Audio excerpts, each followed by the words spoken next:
Triprayar beach വിശ്വദർശന ഗ്രന്ഥശാലയുടെ നേതൃത്വത്തിൽ MD അനുസ്മരണ യോഗം നടത്തി. KV പീതാംബരൻ സാംസ്കാരിക നിലയത്തിൽ നടന്ന അനുസ്മരണ സമ്മേളനം നോവലിസ്റ്റ് സമരൻ തറയിൽ ഉദ്ഘാടനം ചെയ്തു.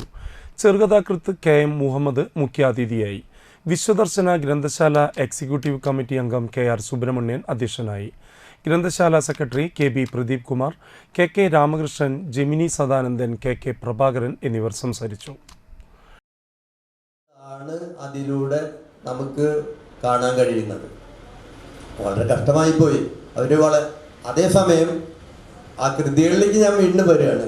ഈ മഞ്ഞ്, അതുപോലെ ഈ മറ്റ് അസുരവിത്താണെന്ന് തോന്നുന്നു, എനിക്ക് നല്ല ഓർമ്മയില്ല, അത് നാലുകെട്ടാണെന്ന് സംശയമുണ്ട്. രണ്ട് പ്രധാനപ്പെട്ട കൃതികൾ, ഒന്ന് മഞ്ഞാണ്. ആ മഞ്ഞ് ഇംഗ്ലീഷിലേക്ക് തർജ്ജമ ചെയ്തിട്ട് ലോകത്ത് പലയിടങ്ങളിലും ശ്രദ്ധിക്കപ്പെട്ടത് പ്രമീള നായർ വഹിച്ച പങ്കാണ്.